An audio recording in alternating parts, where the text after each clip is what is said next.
Toi, Guillaume, qu'est-ce que t'en as pensé?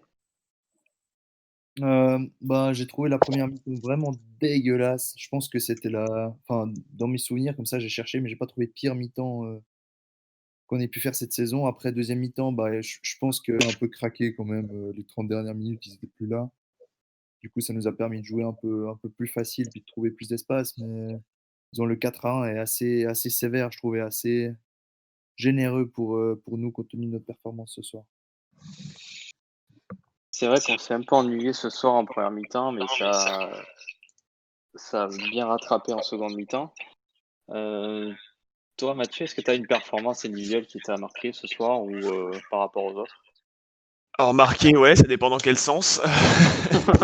J'ai trouvé les 2 ailiers vraiment en dessous. Alors, Pepe, on en reparlera sûrement, mais Willian est vraiment faible aussi depuis quelques matchs. Il a pas été très fort contre United. Il a pas encore été très brillant ce soir. Vraiment très peu de choses depuis sa signature. Je commence à être assez déçu par les performances de Willian. C'est vrai que depuis le match à Fulham, on l'a pas beaucoup vu dans le secteur offensif. Et toi, Guillaume, qu'est-ce que tu en as pensé du match de Wigan ce soir? Bah, William, j'ai trouvé, enfin, globalement, je trouve qu'il prend pas assez de risques avec le ballon. Et les rares fois où il l'a fait, il y a eu quelques centres intéressants. À l'inverse de Pépé qui a vraiment rien tenté, et puis tout ce qu'il a tenté, bah, c'était assez catastrophique. Mais Willian, ouais, vraiment, il n'y a pas assez d'initiative de sa part. Il est un peu réputé pour être un joueur créatif, bon avec le ballon, et on voit pas vraiment ça dans ce qu'il apporte, malheureusement. Bon, au-delà de la victoire très facile ce soir, parce que je pense que l'équipe de Molde était assez faible par rapport à ce qu'on a proposé. Est-ce que tu penses, Mathieu, que le 4-1 est assez justifié ou c'est un petit peu une victoire trompe-l'œil? Je suis complètement d'accord avec ce que tu dis. C'est le trompe-l'œil est là, les buts qui sont passés. Enfin, on a déjà 2 contre son camp, coup sur coup. Bon, ça arrive, mais c'est quand même pas des grands buts. On a un but de Pépé qui est assez bien amené quand même, mais qui est pas non plus transcendant. Et puis le dernier but, je m'en souviens à peine, qui sort un peu de nulle part à la 88e minute. Oui, le score est trompeur et ça m'aurait pas choqué qu'on gagne 2-1 ou. Et c'est déjà assez surprenant qu'on ait pris un but parce qu'on se fait quand même surprendre en début de match comme la dernière fois face à Vienne la première journée. Ouais, c'est un score qui reflète pas du tout le match et globalement, il y a pas grand-chose à retenir de ce match. Et Guillaume, tu partages ta vie? Ouais, ouais, je suis clairement d'accord.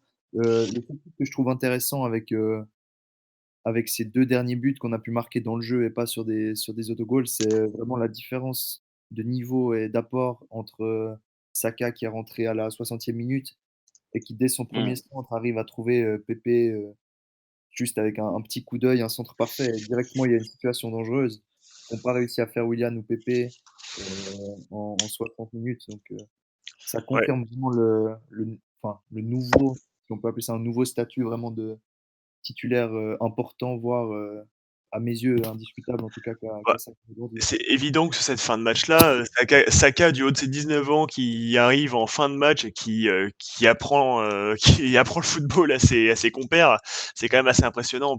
Il a une maturité pour son âge et vraiment, il a été meilleur que tous les autres joueurs offensifs en à peine une demi-heure. C'est assez impressionnant. Ouais, c'est vrai que Saka, super impressionnant, comme à son habitude, quoi. Il a un peu montré à Kolasinac comment, comment faire un centre, voilà, quoi. Mais après, du coup, je me disais, 9 points pris sur les 3 premiers matchs, est-ce que ce serait pas le moment vu que certains remplaçants n'ont même pas montré de volonté sur ces 3 premiers matchs, par exemple, je pense à Kolasinac ou Suarez, par exemple, Willock, Nketiah, qui ont pas brillé non plus. Est-ce que ce serait pas le moment de lancer des jeunes pour les 3 matchs qui suivent? Si, si, si, tout à fait. En plus, j'étais surpris parce qu'on a vu Balogun sur le dernier match face à Hmm. Dundalk. J'ai été surpris de pas le voir ce soir parce que il aurait, enfin, alors je critique pas Nketiah, mais il a pas eu grand-chose à se mettre sous la dent, donc il aurait pas fait un pire match. Et c'est vrai qu'il y a peut-être encore un peu plus de turnover à faire. Il y a aussi Leno qui était dans les buts, ce qui est assez surprenant. On sait qu'il est quand même relativement fragile physiquement et il enchaîne quand même beaucoup de matchs. En plus, il prend un but qui est pas très bon pour la confiance. C'est vrai que derrière Runarsson, on a toujours pas vu et enfin personnellement, moi j'attends de voir son niveau parce que ça veut dire que si Leno a un problème demain, on n'est pas bien quoi. On a un joueur qui a à peine joué pour le club, qui a peu d'expérience de ce niveau-là. C'est vrai que c'est assez surprenant de ne pas le voir en Europa sur les matchs de poule. Ouais, en Après, tout je cas, pense. Ouais, vas-y, Gam. ça envoie pas un super message, disons. Je pense qu'Arteta gère très bien son histoire avec Runarsson, mais de l'extérieur, en tout cas, ça envoie pas un super message de confiance envers ce gardien qui a joué 90 minutes contre Dundalk et il a vraiment rien eu à faire pour le coup. Donc ouais, ça aurait été intéressant de le voir et j'espère le voir, en tout cas pour une partie des 3 derniers matchs, quoi. C'est qu'on espère qu'on va le voir et surtout pour préserver les noms. Quoi, parce qu'on sait que s'il se blesse, comme tu l'as dit, Mathieu, ça peut être. Enfin, le message qu'on envoie, c'est voilà, ça va être de la galère si on a Bah Runarsson, oui, alors que en on soi, l'a vécu. on sait pas le niveau de jeu qu'il a non plus, quoi. C'est On ça, sait on l'a pas, vécu l'an voilà. dernier avec sa blessure. On s'est dit, on était tous très inquiets quand on a eu sa blessure face à Brighton. Et finalement, on a eu un Martinez qui a sorti le grand jeu, qui nous a sauvé la fin de saison, entre grosses guillemets. Et là, je suis pas certain que ce Runarsson soit à un quelconque niveau proche de Martinez. Donc c'est vrai que si Leno se fait mal, pour une durée plus ou moins longue, on est vraiment pas bien. Mm, c'est clair. Bon, voilà, on a 10 matchs. Ah, je crois on a Sherman qui voulait intervenir ce soir. Sherman, est-ce que tu nous entends? Est-ce qu'on peut ouvrir son micro? Ah voilà. C'est bon. Ouais, c'est bon. Vous m'entendez? Sherman, Oui, ouais, d'accord. salut, on Ouais. t'entend. Ok, bonsoir. Bonsoir. Ouais, donc pour intervention, bon, à part le fait que je pense qu'on s'est quand même tous bien fait chier ce soir, mais en fait, au début, je pensais vraiment, effectivement, genre, bah, ce que tu disais tout à l'heure, je sais plus, Mathieu, je crois, que Pepe et Willian étaient quand même assez en dessous ce soir. Mais en fait, les faiblesses des adversaires en Europa League, est-ce que vraiment, enfin, c'est compliqué quand même aussi de juger la prestation de certains joueurs. Parce que Pepe, ok, il est beaucoup critiquable, mais en face, il n'y a pas non plus grand-chose. Ok, le score, il est sévère. Mais du coup, je sais pas s'il faut vraiment se dire, ok, ils auraient dû plus montrer vraiment, genre Willock, Nketiah, Pepe principalement, ou vraiment de dire, ok, ils sont vraiment à la ramasse et faudrait peut-être chercher d'autres joueurs, genre faire jouer Balogun plus souvent que Nketiah par exemple, l'intégrer vraiment.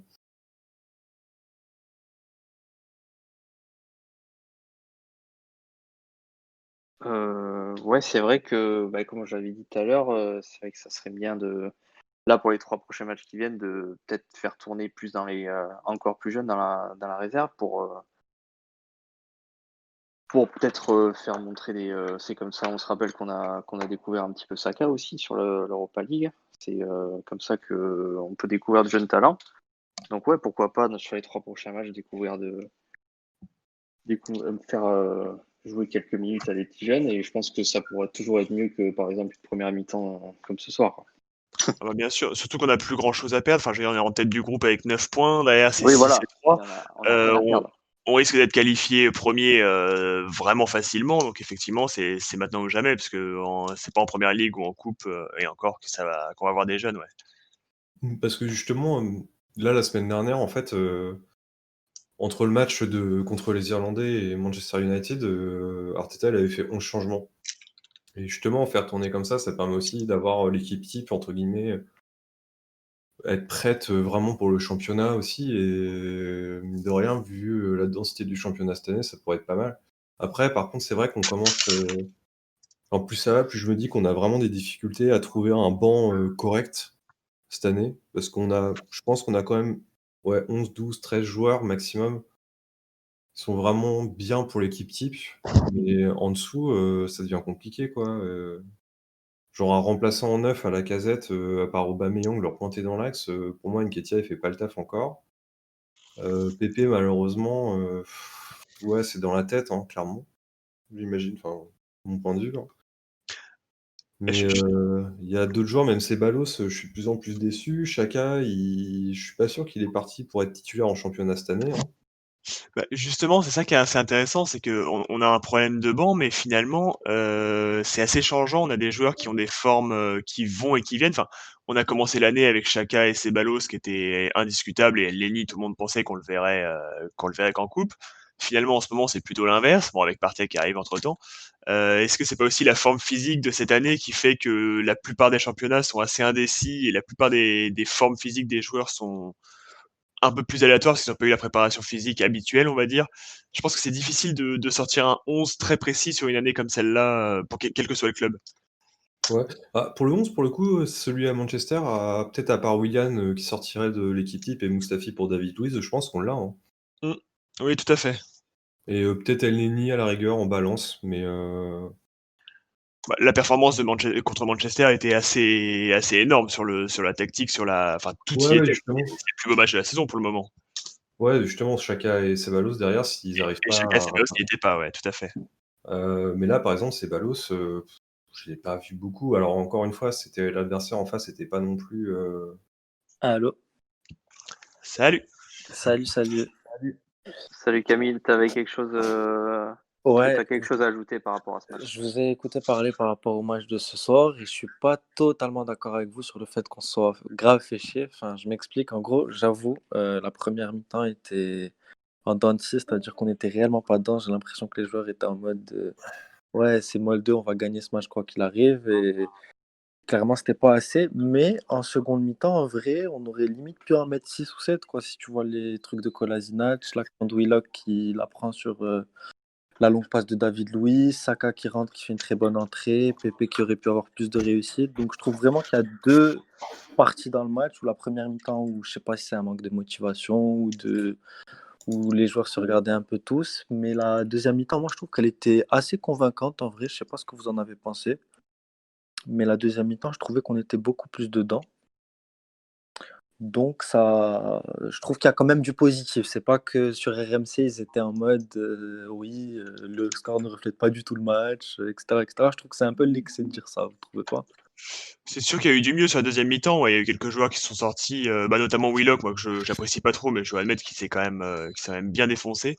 Après, je trouve que c'est une performance collective qui était pas non plus au top, mais je suis d'accord avec ce que tu dis. On a la deuxième mi-temps qui est bien mieux. Bah, c'est là qu'on a marqué les 3 buts qui vont Ouais, bien. c'est ça. Hein. Ouais, exactement. Et par rapport à Willock, ouais, je suis d'accord avec toi. J'ai l'impression qu'il faut pas qu'on aille trop vite dans la hype par rapport à lui, parce que je sais pas qui le disait juste avant, c'est Molde, c'est Dundalk. C'est pas encore heureux qu'il soit chaud contre ce genre d'équipe, mais est-ce que vous pensez que c'est un joueur qui peut, comme Saka par exemple, qui est même plus jeune que lui, je pense. Saka, il a clairement le niveau pour performer contre les équipes de première ligue. Willock, je pense qu'il en est encore. Ah non. Je Bah pense qu'il en oui, est encore assez loin. Willock a été mis sur un piédestal un peu trop tôt. Il a commencé C'est la ça, première c'est saison ça. avec Emery très très fort. Il a fait 2-3 matchs en début de saison qui étaient énormes il y a 2 ans, si je dis pas de bêtises. Ouais. Et Ouais. c'est vrai que depuis, il est un peu dans le dur et Enfin, je me rappelle que il est encore très Liverpool jeune. à Il a besoin. l'extérieur, en Cup, c'était assez bon, mais je sais pas si tu te rappelles la défaite 3-1 chez eux. Oui, oui, Euh, oui. Il était très ouais, moyen, ouais. c'est Il y ça, avait ouais. le match aussi en League Cup, je crois, à Liverpool, Ouais, l'extérieur il met une où il avait frappe fait un bon match.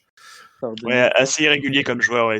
Mais je pense qu'il lui manque de la maturité et qu'il faudrait presque même le Le prêter pour qu'il prêter. joue tous les jours parce Je que suis d'accord, ouais. c'est malheureusement pas en jouant un match par semaine en Europa League qu'il va progresser En fait, moi, ce correctement. genre de joueur, j'aimerais grave le prêter, pas dans une équipe de Championship ou un truc comme ça, mais genre le prêter à Brighton ou je sais pas, une équipe qui joue genre entre la 15e et la 20e place de PL pour voir si dans ce genre d'équipe, déjà, est-ce qu'il a le niveau pour. Parce que parfois, on les envoie en prêt en Ligue 1 ou en Championship, mais quand tu as 21, 22, je pense que tu dois pouvoir faire tes gammes dans ce genre de Euh, club un peu plus. Après, c'est pas très fréquent, mais je sais pas si Willock, à part en Europa League, Là, je va suis à pas terme. totalement d'accord avec toi parce que Ok. justement, la Championship, c'est très très dur. Hein. Ils ont 42 matchs de championnat dans l'année, je crois, un truc comme ça, Oui, plus c'est des ça, Ouais, playoffs ouais. c'est éventuellement. clair. Et même physiquement et tout, c'est très compliqué. Au contraire, ça pourrait, pour le former, ça peut être très dur. Nketiah avait fait une demi-saison qui n'avait pas été Ouais. sous Bielsa à Leeds en Championship. Ouais, Il il n'avait faisait pas pas jouer. été, ça Pas n'avait été pas, fou, ouais. Ah ouais, il a mis ça avait pas quelques été buts, mais fou non pas plus. Hein. flamboyant. Mais après, il avait été Ouais. rappelé en cours de saison aussi, donc il a pas eu une saison entière. Eux, ils voulaient pas prolonger son prêt, non, je crois, surtout. C'est pas le club qui l'a récupéré? Mais Ouais, je c'est crois Klopp qui qu'il l'a il l'avait récupéré en rappelé. Mais janvier parce d'ailleurs, on que était assez Bielsa. surpris de le voir revenir parce que son prêt n'était pas. ils l'ont pas rappelé parce qu'il avait crevé l'écran véritablement avec Leeds C'est dans ça. mes souvenirs. Et la deuxième chose que je voulais dire par rapport aux jeunes, c'est que j'ai peur qu'on fasse des erreurs comme ce qu'on a fait pour Gnabry, en fait, ou un Nelson ou un Smith Rowe, en fait, qui pour moi ont intrinsèquement plus de qualité qu'un Willock. Après, c'est juste mon humble avis de ce que je vois. J'ai pas envie qu'on fasse, parce que là, ils ont pas de chance à se blesser pour les matchs comme ça, mais ils ont vraiment besoin d'avoir du temps de jeu parce que quand tu vois un Gnabry à 20 ans, je pense qu'on le voyait comme un Nelson aujourd'hui, en fait. Et j'ai l'impression qu'Arteta doit pas faire ce genre d'erreur où il est pas très enclin à aller, je sais pas, Emery en tout cas, si je peux lui reprocher beaucoup de choses, mais lui, par contre, mettre Willock, il avait même mis, il avait mis Nelson, je pense, un jour, le deuxième match l'an dernier en PL titulaire. Il avait pas peur de mettre des 19, des 20 ans. Je sais pas si Arteta est plus enclin à faire ça, donc je sais pas si c'est un positif ou négatif, mais j'ai peur que sur genre 6-7 joueurs de notre académie qui vont breakthrough, on laisse passer un potentiel Gnabry. Vous voyez ce que je veux dire? Et pour Nelson, moi, je sais pas si c'est juste affectif ou rien, mais j'ai peur qu'on fasse Après, ce genre d'erreur. Ouais, après, après, les jeunes, c'est toujours dur à juger par rapport à la maturité, par rapport au poste qu'ils jouent. C'est toujours, enfin, tu vois, tu prends l'exemple de Niabri, effectivement, c'est un bon joueur maintenant, mais c'est vrai qu'à l'époque, chez nous, il a quand même eu quelques chances, il a fini par pas les avoir et il s'est vraiment épanoui quand il est Ouais, reparti en ouais, Allemagne pour jouer. Et finalement, parce que exactement. l'Allemagne lui convient mieux et que l'Angleterre, c'est pas fait pour lui, il a quand même un petit C'est gabarit, clair, voilà, sauf que c'est si des tu choses le qui mets arrivent. aujourd'hui en Angleterre, je pense pas que ça serait un problème. Tu vois ce que Ah je veux bah dire? oui, mais il a une bien plus grande maturité maintenant. Ouais, c'est ça, c'est ça. Alors que Nelson, quand il est parti à Offenheim, il était bon, hein, il Ouais, était pas en dessous. même principe, et là maintenant il est revenu, bon, il a pas beaucoup Ouais, c'est d'occasions, ça. mais quand on le Bah, en voit, fait, le truc, c'est il que est temps, c'est ça. Le problème, c'est que tu as une occasion, si tu ne la prends pas, on te next direct, en fait, parce qu'on n'a pas le temps, en fait. On veut des résultats immédiatement. Donc, ouais, c'est assez compliqué. Arteta laisse quand même pas mal de chance aux jeunes joueurs quand même. Je Là, suis on d'accord voit avec toi. En première ligue, tu trouves? en première ligue peut-être pas, mais quand même sur les matchs de coupe, sur les matchs comme l'Europa League, là, il laisse quand même la place aux jeunes. Après, est-ce que les jeunes saisissent leur chance? Voilà, c'est Ça, ça. c'est un autre débat. Mais Saka l'a fait, tu vois. Willock, par exemple, sur les 2 dernières saisons, il a largement eu un temps de jeu. Il a eu un temps de jeu largement convenable. Vous êtes Ouais. d'accord?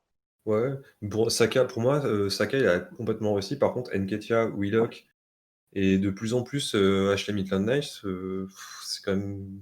Maitland-Niles, ça va faire 23 ans bientôt, là, quand même. Ouais, mais Maitland-Niles, tu vois, plus ça va, plus. Enfin, cette année, il veut clairement rester en couteau suisse. Il voulait déjà barrer Ouais. cet été. L'été prochain, je suis pas sûr qu'il reste aussi, hein, s'il a pas une place de titulaire, mais le problème, c'est à En quel même, poste. en même En temps, fait, cette année, il rentre pas tellement dans le 11, hein, finalement. Bellerin est de retour, il est pas très utilisé en ce début d'année par rapport à la fin de l'année dernière. Mais je suis c'est quoi d'accord avec à toi, force, mais c'est quoi le vrai poste de Ashley Maitland-Niles? c'est ça le problème. C'est Personne ne ça le le sait. problème. Ouais. Parce que à force d'être couteau suisse, en fait, il a pas de poste défini, donc il peut pas rentrer dans l'équipe titulaire. Mais Et cet été, il va vouloir se barrer, hein. pour te répondre, je trouve que, je sais pas si tu te rappelles le match à Wolverhampton quand il le fait rentrer sur Adama Traoré, j'ai l'impression que, comme à Liverpool ou dans les équipes grandes, tu as besoin d'avoir un mec sur le banc, tu peux le faire rentrer, tu as besoin d'une agressivité, tu as besoin d'un mec au milieu ou en piston ou en Bien arrière. sûr, Il peut un peu dépanner et qui va le charreau qui va un peu tout chercher, tu vois. c'est le Peut-être même qu'il va pas profil. avoir son poste dans le 11, mais je pense qu'il peut nous être utile sur le banc sur le long terme, en fait. C'est le même profil qu'un Chambers qui est tellement versatile que du coup il a pas de poste fixe et il est souvent sur le banc pour justement, comme tu dis, être utile au coach quand il en a besoin. Mais du C'est coup ça. il risque de pas être titulaire avant un moment. En tout cas, je suis pas sûr qu'il avec Arsenal il sera un jour titulaire indiscutable. Ouais, mais du coup, le banc, si ça lui convient pas, ce qui était déjà le cas là, où cet été il voulait se barrer, Maitland-Niles, pour moi, il va se barrer cet été, en fait. Ah, c'est Il lui fort reste combien possible. d'années de contrat, vous savez pas? Il a pas prolongé. Il a été retenu, il a dit parce qu'Arteta, il voulait le garder, il lui a, en gros, lui a fait comprendre qu'il voulait lui Bah, laisser en sa vrai, là, chance et tout, il mais. a encore été pris en sélection, hein. C'est quand même pas rien. Hmm. Ouais. Bon, messieurs, on va aborder un Il autre est- cas un petit peu épineux, celui de Nicolas Pepe. Guillaume, toi, qu'est-ce que tu as pensé du match de Pepe ce soir? Par où commencer? Je trouve son approche du match vraiment décevante dans le sens où je pense qu'il est conscient qu'il doit faire ses preuves enfin, depuis longtemps déjà, à mon avis, mais c'est ce genre de match où il doit vraiment montrer qu'il mérite une place de titulaire en PL, quoi, parce que c'est quand même important pour lui, à mon avis. Et et il fait toujours les mêmes merdes, quoi. C'est insupportable. Enfin, voir un joueur a priori aussi talentueux faire des sous-matchs pareils, moi je trouve ça très très décevant. Toi, Mathieu, qu'est-ce que tu en as pensé? Ouais, j'ai l'impression de me répéter match après match, mais c'est. Écoutez, je vais laisser ce cher Bras72 qui demande à dire un mot pour parler à ma place parce que je ne dirai rien de gentil. Voilà. Hop, est-ce que tu nous entends? Braz, Bras, tu nous entends? Pardon, bonsoir. bonsoir. Bonsoir. J'avais mis Bonsoir. le micro moi-même. Je sais pas si je vais dire des trucs gentils. Bon, Ah bah merde. mais personnellement, je trouve que moi, Pépé, c'est un peu un transfert un peu précipité. Il a fait 2 bonnes saisons en Ligue 1. Je sais pas si c'est comment dire louable pour payer un joueur aussi cher. Après, on sait qu'il a les qualités. C'est là le problème, c'est vraiment malheureux pour lui parce que on sait vraiment qu'il a les qualités, mais je sais pas, il arrive pas à exprimer son jeu. Je sais pas si comment dire, Arteta, les autres coachs l'utilisent mal, je sais pas, mais en tout cas, c'est vraiment dommageable pour lui. Après, c'est vrai que il répond. Là, on l'a vu encore aujourd'hui, même s'il a fait un mauvais match, il a une passe D, un but. Je me rappelle, c'est la saison dernière où, pareil, il était un peu dans ce même schéma-là où il rentre, il claque un doublé sur coup franc.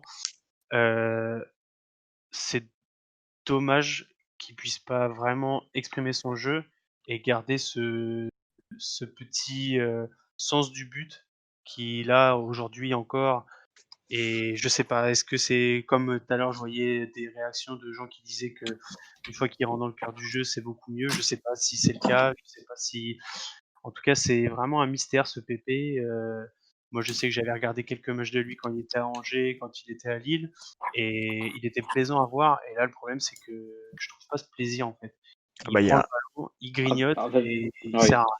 il y a un Ah ouais, blocage clair. mental évident, ouais. Ouais, c'est ça. Je pense qu'il y a un blocage mental et il arrive vraiment pas à exprimer son jeu, quoi. Et Mais est-ce que tu le trouves moins fort que Willian? Est-ce que tu penses qu'il est moins fort que Ouais, le truc, c'est Willian? qu'il a pas passé je pense qu'il a pas passé le step mental aussi de la première personnellement, ligue, tout simplement. personnellement, j'entrerai pas dans ce sujet. Willian, je sais pas ce qu'il fait là. Voilà, on est On l'a d'accord. pas On est payé. d'accord. Willian, Euh, payé. Après, en fait, Willian, ce qu'il y a de intéressant, c'est qu'il a l'expérience. Contrairement à Pepe, qui est un jeune joueur, même s'il a 24-25 ans. 24 ans, ouais. Ouais, c'est un jeune joueur encore pour moi parce que il a commencé très tard à Angers. Il a fait une bonne saison à Angers. Il est arrivé à Lille.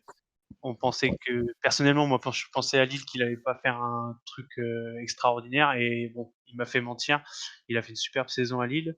Et quand j'ai vu qu'il allait signer Arsenal, je me suis dit, là, c'est non, il va pas faire ça 2 fois d'affilée. C'est pas possible, surtout en Angleterre. La marche est beaucoup plus haute que la Ligue 1, sans vouloir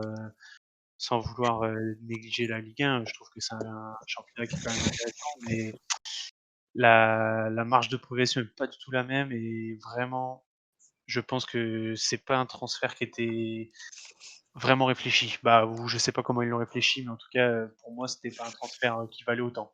Ah bah, c'est ce qui se dessine de plus en plus, en tout cas, ouais. Bah, le Et c'est problème, c'est que dommage. 80 C'est dommage parce millions. que je pense que techniquement, un PP à 100%, il vaut 80 millions. Il n'y a pas de souci. Mais le problème, c'est que mentalement, comme tu dis, il est pas clair et c'est que là, il est en train de complètement faire mentir son prix, quoi. Après, il a quand même mis Bon, un pour les but 10 grâce dernières dès ce minutes là soir. qui nous restent, on va parler du match de ce week-end contre Aston Villa.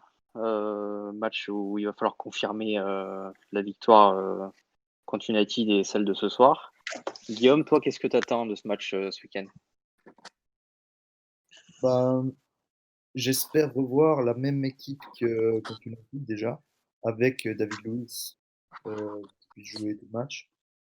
Hmm. Et puis, bah, c'est très basique, mais j'espère vraiment les 3 points parce qu'on est à égalité avec Aston Villa. Ils sont juste devant nous au classement pour l'instant. Ils sont sur 2 défaites. 2 défaites, exactement, ouais. Donc, il faut absolument profiter de ça pour se relancer dans une bonne, dans une spirale positive en première ligue et puis commencer à accumuler les points parce que, disons, en 4 victoires, on passe à 15 points. C'est autant que Leicester qui est deuxième. Voilà, c'est ça, ouais. J'allais Euh, dire. basique, mais les 3 points. Donc ouais, pour rappeler le classement, 9e Arsenal 12 points et Leicester 2e 15 points. Donc il y a 7 places qui jouent en 3 points, donc c'est serré, on le sait depuis le début. Mathieu, toi, quel 11 t'imagines toi pour contre Aston Villa? Évidemment, celui de Manchester nous a fait beaucoup de bien et on aimerait bien le voir encore. Je sais pas s'il faut continuer avec 3 défenseurs derrière, parce qu'on joue quand même à la maison et Aston Villa, c'est pas non plus Manchester, même s'ils font un début de saison très intéressant. Ce serait intéressant aussi d'avoir 3 joueurs au milieu pour vraiment avoir une bonne assise, notamment avec Partey et Elneny qui ont été très bons. Ouais, on espère la victoire et puis faut voir quelle tactique va adopter Arteta, mais j'espère les 3 points parce que pour rester dans ce groupe de tête qui va commencer à se détacher à un moment, ouais. Après, Aston Villa, Toi, Bras, qu'est-ce que tu vois comme tu prédis une victoire, toi, ce week-end? Après, sur le papier, forcément, Arsenal a un petit avantage. Malheureusement, la saison qu'ils font en ce moment, elle fait un peu mentir le papier, mais ouais, je pense que contre Aston Villa, il y a moyen de gagner. Si on garde une unité qu'on n'a pas trop eu ce soir, je pense. Après, forcément, c'est pas du tout le 11 type, mais je trouve que quand même, malgré tout, il n'y a pas eu une superbe unité ce soir. Je pense que quand même, ouais, malgré tout, je pense que ce week-end, il y a moyen de gagner, avec la manière en jouant un peu plus joliment, on va dire. C'est vrai qu'on a quelques phases par rapport, pour revenir à la création offensive, ça a été un débat des derniers débriefs. Est-ce que vous pensez que on va arriver à trouver ce fameux milieu, ces deux fameux milieux qu'on va. Est-ce que Partey Elneny, est-ce que ce serait la solution idéale dans les prochains mois à venir jusqu'à la fin de la saison, quitte à laisser Xhaka et Ceballos sur le banc? ça dépend après si on passe en 3-4-3 ou 4-3-3, c'est toujours le débat technique, enfin tactique, comme on va commencer le match aussi. Mathieu? Effectivement, ouais, c'est contre toute attente, on dirait bien, parce que personnellement, quand j'ai vu le schéma tactique contre Manchester, je me suis dit qu'avec Partey et Elneny, ça allait être très compliqué, qu'on allait encore avoir un match poussif. Et finalement, c'est tout l'inverse qui s'est passé. On a eu vraiment de la création, de l'envie, des occasions. Donc, est-ce que ce problème de création-là, qui est quand même assez récurrent depuis que qu'Arteta est là, qui est le problème majeur de son management, est pas en train de se résoudre justement avec avec Partey qui apporte beaucoup, Elneny qui est un vrai chien de guerre et qui permet justement aux joueurs de devant de se libérer. Et après, effectivement, il faut que les joueurs de devant puissent apporter de la création, parce qu'on n'a pas non plus, enfin, on en parlait tout à l'heure, Willian n'est pas au top, Aubameyang n'est pas un joueur qui crée du jeu. Donc c'est une addition de profil qui s'y prête pas, ouais. Donc si on arrive à en créer avec Partey et Elneny, je prends tous les jours. C'est vrai que c'est un joueur on le répète, c'est vrai, mais Elneny, c'est un joueur qu'on n'attendait pas du tout à ce niveau-là. Enfin, peut-être pas, mais on s'attendait pas à le voir titulaire aussi souvent. Toi, Guillaume, est-ce que tu penses que c'est l'homme qu'on n'attendait pas, mais qu'il nous fallait? Est-ce que c'est l'homme qu'il nous faut? Je sais pas. Par contre, je l'ai pas vu venir. J'avais un peu peur en le voyant revenir et puis rester de son prêt à Besiktas, il me semble que c'était ça. Besiktas, Euh, ouais. Et au final, je trouve qu'il apporte certaines choses qu'apporte Xhaka, par exemple, mais il est beaucoup plus mobile avec la balle. Je sais pas, il joue plus vite, quoi, simplement. Et c'est assez intéressant de voir ça. Enfin, entre Ceballos qui touche le ballon 8 fois avant de jouer, et Xhaka qui tire la caravane quand même. C'est exactement ça, ouais. C'est un joueur qui se pose pas de questions en fait. Il faut défendre, il défend, il faut attaquer, il attaque. C'est simple et efficace, quoi. Absolument. Donc, ouais, peut-être que c'est peut-être une pièce manquante. Après avoir, on a vu qu'un seul match avec Partey. Pour moi, Partey, il doit pas bouger, vu ce qu'il a Ouais, c'est fait sûr, ouais. 2-3 matchs. Avoir la complémentarité sur plusieurs matchs. Et est-ce que vous seriez pour un replacement de Aubameyang dans l'axe, vu qu'on on l'a vu assez isolé à chaque fois qu'il jouait soit à gauche, soit à droite? Alors, est-ce que c'est une forme actuelle ou si est-ce que c'est une question de positionnement aussi? Toi, qu'est-ce que tu en penses, Braz? personnellement, moi, Aubameyang, qu'il soit dans l'axe ou à gauche, je vois pas vraiment de différence. À Dortmund, il savait très bien jouer à gauche, donc je vois pas pourquoi Arsenal il n'y arriverait pas. Personnellement, je préfère voir un Lacazette dans l'axe. Avec le taf qu'il fait, je préfère le voir dans l'axe plutôt que Aubameyang qui sera vraiment juste un pur neuf. Donc moi personnellement, je préfère Aubameyang largement à gauche. Après, c'est vrai que c'est dommage, on n'exploite pas assez son jeu, mais je trouve que malgré tout dans la construction, Aubameyang c'est pas le joueur qui se met le plus en évidence. C'est vraiment un buteur pur, c'est pas vraiment un joueur qui se met en évidence dans la construction. Après, voilà, c'est mon avis. Moi, je le trouve plus ouais, en buteur pur que dans la construction. Donc c'est vrai que à gauche c'est dommage, mais je préfère carrément un Lacazette en BU quoi. Bah, à noter qu'Aubameyang est aussi en petite forme là sur ce début de saison. Il a seulement 2 buts, il me semble. Et sur les derniers matchs, il a vraiment semblé en dessous, peut-être un peu malade ou autre. Mais on connaît tous sa qualité, on sait qu'il va revenir au top. Et comme tu disais, avoir un Lacazette avec son travail d'abattage et son travail défensif surtout, contre Manchester, si je sais pas de conneries, il a récupéré 9 ballons avant de sortir, ce qui est énorme pour un numéro 9. Et c'est ça qui nous aide à avoir le contrôle du match aussi. Donc Lacazette, pour moi, quand il joue comme ça, dos au but, il est incroyable. Et c'est vrai que pour finir sur sur Lacazette, est-ce que il serait pas bien en une position un peu plus reculée justement, vu qu'il est très actif dans la récupération. Ouais, en Est-ce que ce second serait pas attaquant, plus ouais, bien sûr. Ouais, est-ce que ce serait pas je vois dans le chat, il propose beaucoup de 4-4-2 aussi. Est-ce que Aubameyang, Lacazette, avec Lacazette un petit peu reculé par rapport à Aubameyang, ce serait pas une solution ça aussi? Tu mets qui en ailier du coup? Guillaume, qu'est-ce que tu en penses? Ouais, ça peut être intéressant, mais en fait, j'ai l'impression que Arteta s'en fout un peu des compos classiques, enfin, comment dire, de comment sont placés les joueurs sur leur feuille de match. Au final, la tendance, c'est quand même Lacazette qui joue presque comme un numéro 10 parce qu'on n'en a pas. Et puis Aubameyang qui traîne toujours entre l'aile gauche, l'aile droite et le poste d'attaquant de pointe. Donc, je pense qu'Arteta, il a les mêmes réflexions que nous et que les joueurs sont conscients de tout ça aussi. Donc, je ne sais pas si ça vaut, enfin, ce que ça vaut de passer en 4-4-2, 4-2-3-1. Moi, j'aime bien le système actuel. Oui, effectivement, la composition a pas vraiment d'incidence sur ce qui se passe sur le match. Ouais, ça c'est très vrai avec Arteta. Ouais, c'est assez surprenant d'ailleurs. C'est vrai, vous avez raison. Du coup, pour le petit mot de la fin, un petit prono pour ce match contre Aston Villa ce week-end. Oh, bon, forcément Ouais. prendre un but de gag, mais je dirais 2-1. 2-1, ok. Bras, qu'est-ce que t'en penses, toi? Personnellement, ouais, un petit 2-1. Ouais, un petit 2-1, je pense que c'est un bon truc. En plus, c'est chez nous. Ouais, au pire, ouais, 2-1, 3-1, je pense. Un petit match sympa à voir. Ok, et toi, Guillaume? 2-1 aussi? Allez, non, je vais être un peu plus optimiste, je vais dire 3-0. Mais j'aime Ah, bien Allez. voir la casette marquée. Maintenant, Moi, c'est je temps. vois un petit but de Grealish, personnellement. Grealish, ouais, on risque de souffrir un petit peu quand même. ok, ça marche, messieurs. Bon, ben merci d'avoir participé. Bras, Sherman, Camille, c'était super. Et merci à Mathieu et Guillaume aussi. Merci les Avec gars. plaisir. Merci d'être venu. Bon, on se retrouve dimanche soir donc pour ce match face à Aston Villa, 20h15. Soyez au rendez-vous, nous on sera là. Petite fin de week-end, on espère de nouveau les 3 points et une remontée au classement. Et salut à tous. Merci à tous, salut.